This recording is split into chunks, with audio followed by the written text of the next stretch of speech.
Korintus karena pada saat itu terjadi suatu perpecahan di jemaat yang berada di Korintus. Perpecahan ini diakibatkan oleh pelanggaran moral yang mereka lakukan dan juga mereka membanggakan diri mereka, sehingga akibatnya dari perpecahan ini merusak iman jemaat yang berada di Korintus pada saat itu.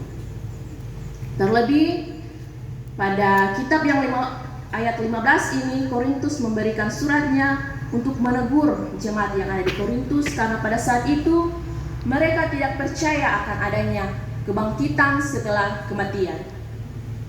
Bapak Ibu jemaat yang diberkati oleh Tuhan, mengawali khotbah kita di saat ini ada suatu pengalaman pribadi dari saya mengenai hal kematian. Tahun lalu, tepatnya tanggal 13 Mei tahun 2021, saya dan keluarga besar mengalami suatu peristiwa yang begitu besar karena kami mengalami duka cita yang begitu mendalam. Kita ketahui bersama bahwa tanggal 13 Mei ini merupakan hari kenaikan Tuhan Yesus ke sorga. Dan di hari itu kami kehilangan keluarga kami yang begitu sangat kami cintai. Nenek saya ini dulunya adalah orang yang begitu rajin datang ke gereja. Dia tiap minggu pasti dia akan beribadah di gereja. Namun ketika dia mengalami sakit, mungkin karena penyakit di masa tua, dia mulai jarang datang untuk beribadah di gereja. Namun untuk beribadah di kelompok rumah tangga, dia tetap rajin beribadah. Dan tanggal 13 itu saya meminta nenek saya untuk beribadah. Dan dengan segala alasan dia mengatakan bahwa dia tidak bisa hadir. Namun setelah beberapa saat kemudian dia mengatakan bahwa dia akan bersedia untuk datang di gereja dan dia akan siap-siap. Dan pada saat itu kami sekeluarga pun sangat begitu senang. Kenapa? Karena nenek saya ini sudah hampir setahun dia tidak pernah datang beribadah di gereja. Dan hari itu kami bersyukur karena dia datang di gereja. Namun ketika dia sudah bersiap-siap, dia meminta saya untuk mengantarkan dia ke gereja. Pada saat itu saya tidak bisa mengantarkan dia, dan saya meminta sepupu saya yang laki-laki untuk mengantarkan dia di gereja. Sampainya di gereja, ternyata nenek saya mengalami sesak nafas. Ketika pada saat itu langsung dibawa ke rumah sakit. Namun sangat disayangkan, dalam perjalanan ke rumah sakit nenek saya menghembuskan nafas terakhir dalam perjalanan dan akhirnya dibawa ke puskesmas terdekat. Pada hari itu pun kami sangat sedih, sangat kecewa. Mengapa Tuhan mengambil keluarga yang sangat kami cintai secara tiba-tiba? Padahal nenek saya ini hanya datang ke gereja untuk beribadah. Namun sampainya di gereja, dia mengalami sesak nafas dan tidak tertolong. Kami bertanya-tanya, mengapa Tuhan secepat ini Engkau mengambil keluarga kami? Namun yang menjadi penguatan iman kepada kami keluarga hingga saat ini, walaupun sampai saat ini kami tetap merasakan kesedihan, adalah hari di mana nenek saya itu pergi. Tanggal 13 Mei itu merupakan hari kenaikan Tuhan Yesus ke sorga. Kami percaya bahwa ketika pada saat itu nenek saya meninggal, dia mati, dikuburkan dan dibangkitkan, dan dia naik bersama dengan Tuhan pada saat itu. Kami percaya pada saat itu Tuhan telah membawa dia bersama-sama ke sorga. Nah, Bapak Ibu jemaat sekalian, itulah pengantar khotbah kita di saat ini. Dalam perenungan kita di saat ini terdapat dua pertanyaan. Kita bisa lihat dalam pembacaan Alkitab kita di saat ini dalam ayat pertama. Di situ dikatakan, bagaimanakah orang mati dibangkitkan dan dengan tubuh apakah mereka akan datang kembali? Di sini Paulus memberikan gambaran mengenai tubuh rohani, tubuh alamiah dan juga tubuh rohania. Suatu perumpamaan tentang benih yang ditanam untuk menghasilkan kehidupan yang baru. Perumpamaan ini juga sama dengan kehidupan kita di masa mendatang. Kebangkitan tubuh rohania diibaratkan seperti benih yang ditaburkan ini. Di kehidupan yang akan datang, Paulus coba memperlihatkan kepada alam sekitar bagaimana manusia itu akan berubah, bagaimana tubuh manusia itu akan berubah. Dari kematian maka akan muncul kehidupan yang baru. Tubuh alamiah di sini dalam konsep manusia lama. Manusia lama itu bersifat lemah, dia akan mengalami kematian, dia akan mengalami kehancuran, dan dia juga sangat begitu rapuh. Dan kemudian manusia baru di sini dikonsepkan dalam tubuh rohaninya. Yang dibangkitkan di sini adalah tubuh rohania.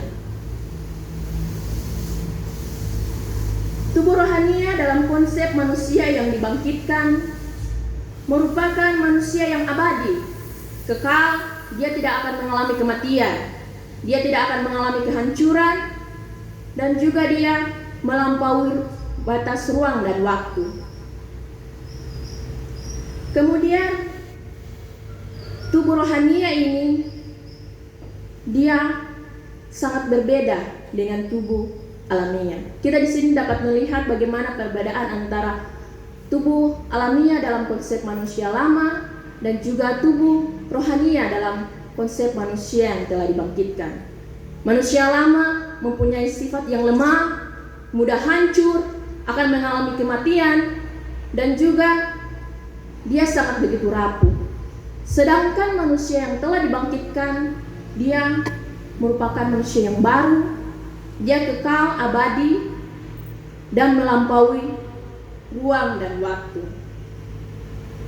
Kebangkitan orang mati ditabur dalam kebinasaan, kehinaan, kelemahan, namun akan dibangkitkan dalam ketidakbinasaan, kemuliaan, dan juga kekuatan bersama dengan Tuhan.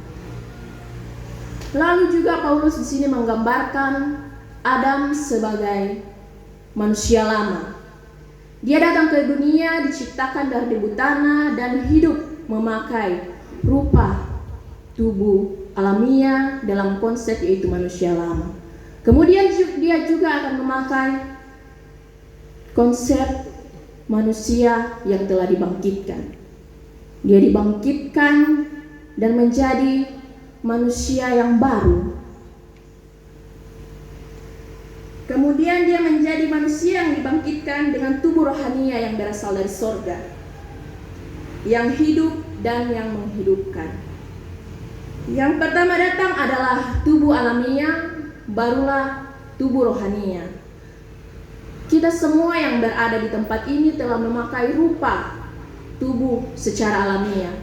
Maka di masa mendatang pun kita akan memakai rupa tubuh secara rohaninya. Paulus juga memberikan pemahaman bahwa yang mati adalah tubuh alamiah dan yang dibangkitkan adalah tubuh rohania. Kita dapat melihat dalam ayat 50 di situ dikatakan bahwa daging dan darah tidak diterima dalam kerajaan Allah. Maka di sini kita dapat mengambil konsep bahwa yang dibangkitkan adalah tubuh rohania, karena daging dan darah itu tidak diterima dalam kerajaan Allah.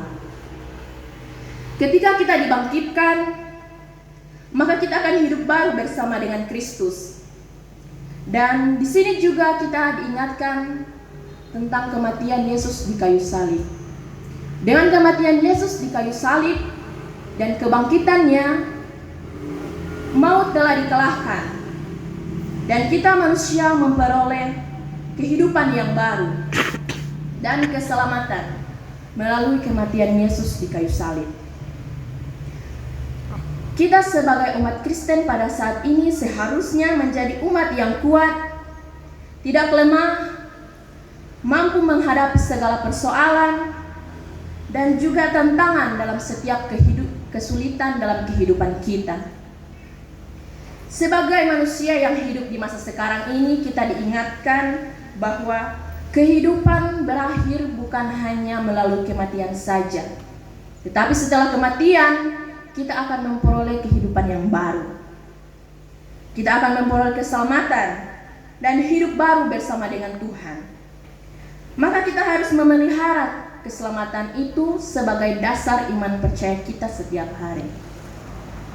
Terlebih di masa pandemi COVID-19 sekarang ini, kita sebagai umat Kristen diperhadapkan dengan berbagai masalah, cobaan yang begitu besar yang dapat menggoncang iman kita. Namun, jangan jadikan hal ini sebagai hal yang membuat kita putus asa dan juga semakin kita sedih. Karena ada banyak orang yang meninggal akibat dari virus corona ini. Dan hal ini membuat kita sebagai manusia yang masih hidup cenderung takut, sedih, dan bahkan akan hilang iman percaya kita. Maka sebagai orang Kristen, kita harus berpegang teguh pada pengharapan kita kepada Tuhan. Kita harus berpengharapan pada dasar iman percaya kita bahwa Yesus adalah sumber kehidupan kita. Sekali lagi, kematian bukan akhir dari kehidupan, melainkan setelah kematian kita akan memperoleh kehidupan baru bersama dengan Bapa di sorga. Orang yang mati akan dibangkitkan seperti layaknya benih yang ditanam, maka dia akan bertumbuh subur. Ingatlah Bapak, Ibu, saudara-saudari sekalian, sebagai orang Kristen kita harus berpengharapan kepada Tuhan Yesus. Kita jangan terus hidup dalam kerapuhan dan kesedihan, apalagi menghadapi segala macam persoalan dalam kehidupan kita. Setiap orang yang hidup pasti akan mengalami kematian. Namun, jangan jadikan hal ini sebagai hal yang tidak mendorong kita dalam persekutuan dengan Tuhan. Jangan jadikan hal ini sebagai suatu perilaku kita untuk melakukan kebaikan, untuk mengingat kebaikan Tuhan kepada kita. Jangan karena hal ini kita lupa kewajiban kita sebagai orang Kristen. Kita lupa untuk mengasihi, kita lupa untuk menolong, dan juga kita lupa untuk memaafkan. Jangan jadikan hal ini untuk kita jauh dari persekutuan dengan Tuhan. Tetapi biarlah hal ini membuat kita semakin dekat dengan Tuhan dan meningkatkan serta membangun persekutuan kita dengan Tuhan. Karena kasih-Nya besar atas kita, dan karena oleh Dialah kita memperoleh kebangkitan hidup yang membangun pengharapan iman kita. Orang yang mati akan datang kembali dengan tubuh rohaninya. Karena tubuh yang akan datang kembali ini dihidupkan oleh Roh Kudus itu sendiri. Jangan jadikan kematian sebagai hal yang membuat kita larut dalam kesedihan, tetapi ingatlah, setelah kematian maka akan ada kebangkitan. Kebangkitan tubuh rohani kita. Hal ini harusnya membuat kita terus berpengharapan kepada Tuhan. Lewat apa yang terjadi di lingkungan sekitar kita, sekalipun bahkan itu adalah kematian. Jadi Bapak, Ibu, saudara-saudara sekalian, saya mengingatkan lagi bahwa kita harus ingat selalu ada kebangkitan setelah kematian. Dan jadikan ini sebagai pengharapan iman kita setiap hari. Terpuji nama Tuhan. Amin. Mari kita bersaat teduh.